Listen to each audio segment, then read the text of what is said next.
no sé si la escucharon, pero ella habló del fascismo y del crecimiento del fascismo en el mundo de las derechas. Se viene una ola fascista, dijo Elisa Carrió. Escúchenla. Porque es una ola. A ver, el fascismo es una ola. Nadie pensaba que Hitler tenía el 5%. Era un partido del 5% de los votos en Alemania. Y a los 2 años ganó con el 75%. Yo lo que les digo es que la ola fascista viene en el mundo. Yo a esa ola no me subo. Me pareció súper interesante, súper fuerte, pero relevante lo que dijo Elisa Carrió. Hablábamos con Manu hace un rato sobre la discusión a veces estéril, ombliguista que tiene la política en estos días, después del 17 de octubre, donde vimos que cada uno se hablaba a sí mismo y cada sector del peronismo se hablaba a sí mismo.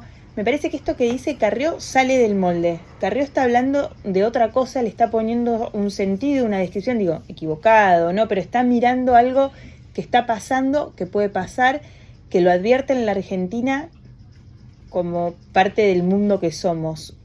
Una ola fascista. ¿Qué quiere decir una ola fascista? ¿Qué es el fascismo? Habló Carrió del nazismo, de la situación que se vivía en la Alemania de la pre-Segunda Guerra Mundial, con una economía muy complicada, con una inflación desbocada, y dijo ella, nadie creía que ese Hitler de un 5% podía terminar unos años después ganando por más del 70%. Me gustaría que fuéramos hacia el principio y que empezáramos de cero, porque por ahí tengo suerte y hay mucha gente joven escuchándome del otro lado y no sabe bien de qué estamos hablando o de qué habla Carrió. Quizás ni la había escuchado ni se enteró que hablaba de una ola fascista. ¿Qué es el fascismo? ¿Qué quiere decir que hay una ola fascista en el mundo? ¿Es posible esta comparación de la actualidad con lo que fue el nazismo? Consulté a varios especialistas, entre ellos a Camila Perochena, que es colega, es historiadora y explica súper claro. Una clase magistral, cortita, intensa, sobre historia del siglo XX, sobre el nazismo, sobre el fascismo, con Camila Perochena.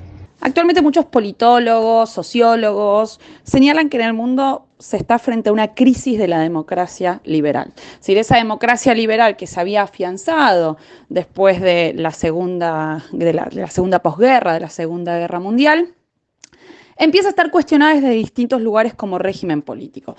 No es la primera vez que el mundo vive una crisis de la democracia liberal. Ya desde fines del siglo XIX, Europa empezó a vivir y empezaron a aparecer en Europa ciertos liderazgos que estaban muy descontentos con cómo estaba funcionando la democracia. Esos liderazgos sentían que la democracia no podía contener la cuestión social, es decir, no podía contener a las masas obreras, la protesta social, los conflictos económicos que estaban naciendo. Pero ese descontento con la democracia que se empieza a ver a fines del siglo XIX aumenta muchísimo y se radicaliza después de la Primera Guerra Mundial. Cuando se termina la Primera Guerra Mundial en 1918, en Europa se empieza a ver vivir todo un proceso de polarización política, de violencia política y de emergencia de liderazgos que abiertamente y muy explícitamente empiezan a decir que la democracia no funciona para contener ese conflicto político, no funciona para poner orden, no funciona para pensar el desarrollo, y que empiezan a defender o a pensar regímenes autoritarios. Y el primer régimen que se establece fascista en ese sentido, con este tipo de cuestionamientos al Parlamento, a la democracia, con discursos muy violentos de exaltación de la violencia, de críticas muy fuertes a las izquierdas, se da en Italia. Justamente en 1922 se cumplen 100 años este año de lo que fue la marcha sobre Roma, que fue lo que terminó elevando a Mussolini al poder y al ascenso del primer régimen fascista, regímenes antiliberales, autoritarios, de cuestionamiento a los límites del poder. A partir del ascenso del fascismo en Italia, vamos a tener la emergencia de diferentes regímenes algunos pueden llevar el nombre de fascismo o de regímenes fascistas, autoritarios, corporativos, cuestionadores de la democracia liberal, donde el más conocido y el más extremo de esos regímenes es el del nazismo, que termina llegando al poder en la década de 1930. Todos estos regímenes fascistas de crítica a la democracia liberal entran en crisis en el contexto de la Segunda Guerra Mundial, y es el fin de la Segunda Guerra lo que marca el renacimiento o el reverdecer de las democracias liberales. Ahí lo explica Camila súper bien, ¿no? Una crisis de las democracias liberales muy fuerte durante el preestallido de la Segunda Guerra Mundial, durante la Segunda Guerra Mundial, en realidad como el final de ese periodo oscuro de final de un montón de libertades, de un montón de derechos, de un montón de debates, de formas de vivir, que vuelve a crecer y a aparecer post Segunda Guerra Mundial. La semana pasada conversábamos con Ani Parraguirre y yo le preguntaba si no estábamos ante una crisis de las democracias liberales. Ella tenía una explicación allí respecto de los modelos de participación. Yo lo estaba pensando por la positiva, pero hoy cuando la escuché, en realidad anoche cuando la escuché a Carrió hablar de la ola fascista, me quedé preocupada y me quedé pensando si eso realmente está pasando en el mundo, si podemos hablar de una ola fascista en el mundo, porque sabemos que cuando se habla de una ola en política es como imparable, es una cosa que empieza a armarse como si fuera una suerte de bola de nieve que después se arrastra y que es imposible de frenar, hagas lo que hagas. Hay un momento donde si la ola se armó, ya está y va con todo. Consulté a Jorge Castro, es experto en relaciones internacionales, sobre este avance de la derecha en el mundo. Me decía esto. Hay una tendencia a la afirmación de la identidad cultural nacional en el contexto de un mundo absolutamente unificado por la revolución de la técnica. Esto se manifiesta con especial agudeza en Europa debido a la crisis energética y la guerra de Ucrania. Es un fenómeno absolutamente del presente, no del pasado. Por lo tanto, es inconveniente la utilización de categorías como la del fascismo, porque eso es una metáfora referido exclusivamente a una situación hoy existente en términos mundiales. Es interesante lo que dice Castro, ¿no? Él dice, estamos ante un problema. Es cierto, hay una identificación con los nacionalismos, con una cuestión cultural, dice él, que hace de repente que asciendan determinados tipos de liderazgos no tan positivos o no afines con lo que entendemos por democracias, o que estamos acostumbrados a vivir, democracias liberales, sobre todo en Occidente. Pero dice, es un error compararlo con categorías del pasado. Está bien, porque ¿qué quiere decir esto de compararlo con categorías del pasado? Hoy existen otros contextos, otras formas, otra cultura, otra forma de organización, otros hechos históricos. Él habla puntualmente de la guerra en Ucrania, por ejemplo. Y entonces, si usamos categorías viejas para explicar procesos nuevos, quizás cometiéramos un error. Mariano Causino fue embajador en Israel, es diplomático experto en relaciones internacionales y aportaba una mirada más sobre esta posible ola de la derecha o del fascismo, de los nacionalismos, agreguemos, en el mundo. Yo creo que se puso en cuestión el asunto si hay un neofascismo, en especial a partir de la muy buena elección que hizo la nueva primer ministro de Italia. Y la cuestión en realidad tiene que ver sobre si se trata de una derecha dura, tal vez extrema, pero dentro del sistema democrático, o si es una derecha extrema al punto de salirse del sistema democrático y no cumplir las reglas de juego. Hasta ahora parece ser la primera opción, en el sentido de que está formando un gobierno dentro de las reglas de juego de la democracia. El tiempo lo va a decir, obviamente. Después, lo otro que hay que recordar es que en Europa hay otros gobiernos, por ejemplo, el húngaro, es el caso tal vez más extremo, y otro el de los polacos. Ahora, el de los polacos es un gobierno que ha sido muy cuestionado y el de Hungría mucho más, porque el de Hungría ha hecho sí retrocesos democráticos muy importantes que han puesto en entredicho algunas de las garantías de la propia Unión Europea en un país que ha tomado un curso, como dice su primer ministro, iliberal, como dice Orbán. Pero el caso de los polacos han tenido políticas muy, muy de derecha, pero dentro del sistema democrático e incluso, como se vio ahora en la guerra, con una posición totalmente pro-occidental y muy dura contra Rusia. Estaba Causino haciendo quizás un pantallazo de algunos ejemplos de este tipo de regímenes en el mundo.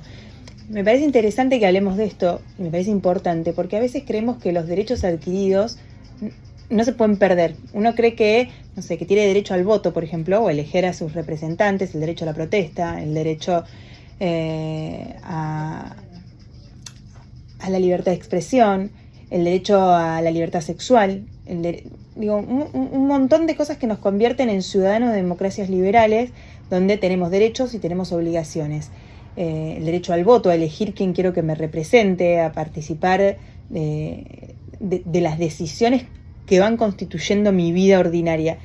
Y eso no siempre es una conquista dada, una cosa que, bueno, lo tengo y nunca más lo pierdo y nunca más se discute. Hemos visto, lamentablemente, que muchas cosas que creíamos que eran conquistas se perdieron, a veces por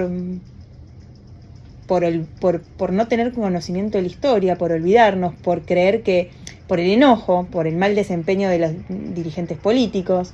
Decía Carrió anoche que hay mucha gente enojada con la política, y con razón, y la dirigencia política no hace más sino que darnos argumentos para incrementar ese enojo, y que por eso entonces votarían a Milei.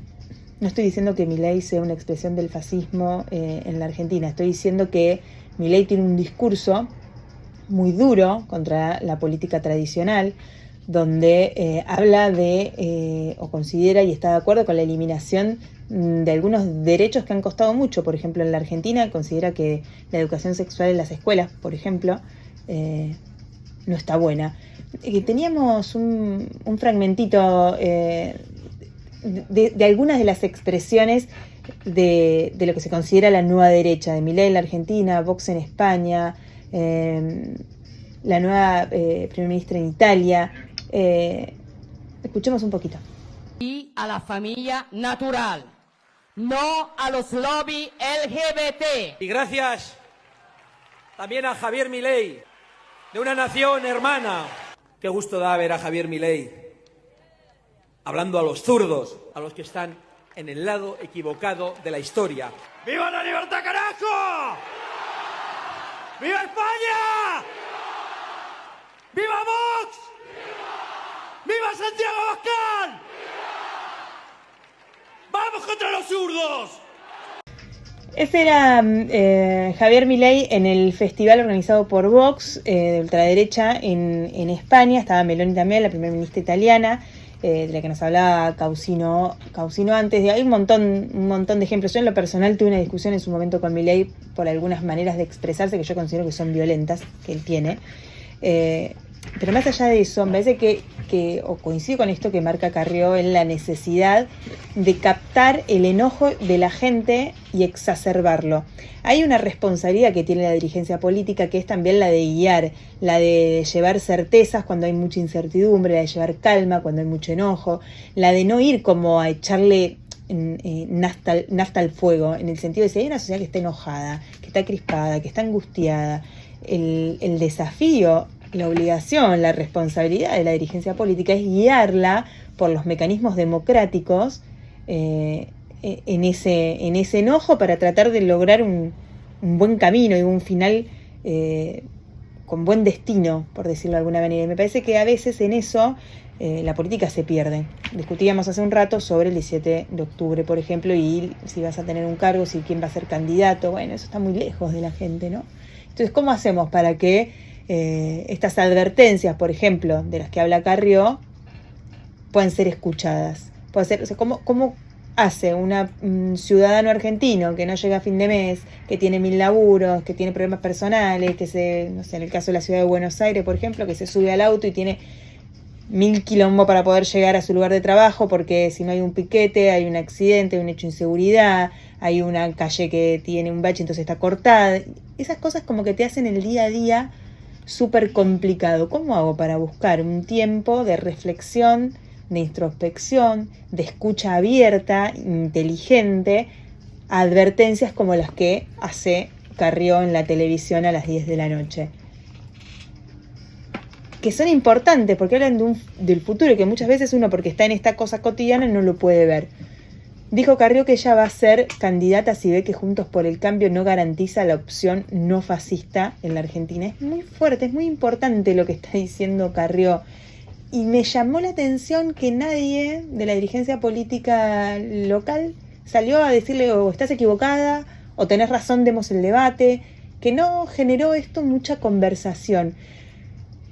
Fui a consultar también a Andrés Malamud, que es politólogo, ustedes saben, hemos hablado muchas veces con él, vive en Lisboa, y me pareció súper interesante la distinción que me hizo sobre fascismo, neofascismo, nacionalismo, ultraderecha, como querramos llamarle, y algunos giros hacia la centro derecha o hacia un discurso más de derecha dentro de la política local. Es cierto que hay un ascenso de las derechas en el mundo, pero no todas las derechas son iguales. Hay que distinguir entre una derecha radical, que va por una punta con más fuerza que la centro derecha, pero juega dentro del sistema, no vulnera las fronteras de la democracia. Y la otra derecha es una derecha extrema, ultraderecha. Esa sí cuestiona el sistema, cuestiona los límites de la democracia y busca perforar la frontera. Giorgia Meloni, en Italia, es un caso de una derecha radical. No combate la democracia, no es fascista. Son parte de un legado del fascismo que evolucionó con el tiempo. Y ahora no pretenden hacer la marcha sobre Roma, no pretenden pasar a las leyes raciales que hizo Mussolini a pedido de Hitler, no pretenden hacer la guerra contra los vecinos, no son putinistas. El putinista era Salvini, el líder de la otra derecha de la Liga, al que Salvini derrotó. Ella apoya lo mismo que todo Occidente, es atlantista, americanista, europeísta, pro-Ucrania. Es verdad que los pingos se ven en las carreras, pero por ahora es un riesgo para la democracia considerar que toda derecha es antidemocrática. Si uno hace eso, es uno el que se está corriendo de la frontera democrática. La democracia admite que haya gente que piensa distinto, admite que haya gente de derecha y admite que la derecha gane elecciones. Pensar que por ser derecha es antidemocrática no es solamente un error, es antidemocrático. Súper claro siempre Andrés Malamud. Me pareció tan inteligente su mirada, porque si lo que queremos es un debate, y un debate en serio, tenemos que darlos con todos, ¿no? Desde Javier Milei hasta Cristina Kirchner, y estoy pensando en alguna representación, aunque sea no tan popular, pero la Izquierda Unida en la Argentina podríamos representar o ver como lo más, en términos de Milei, como lo más zurdo. Y la discusión tiene que estar con todos, porque evidentemente todas esas posiciones forman parte de la sociedad. Hay gente que piensa como Milei y hay gente que piensa como Grabois, como Cristina, como Macri, como Patricia Bullrich, como Facundo Manes, como Gerardo Morales. Tiene que estar representado en ese debate público todas las posiciones, y hacerlo, me parece, la discusión en los términos que marca la democracia. De ese modo, después vamos a elecciones y el que gana, gana y será reflejo de la sociedad. Es cierto esta idea de, ¿no? Los pueblos no se equivocan. Bueno, sí, también pueden equivocarse. Me parece que cuanto más informados estemos, cuanto más conozcamos sobre nuestra propia historia, cuanto más sepamos sobre lo que está pasando en el mundo, achicamos ese margen de error. Es cierto también que el voto es mucho más emocional que racional, pero pienso que si tenemos más información a la hora de elegir, lo vamos a hacer mejor.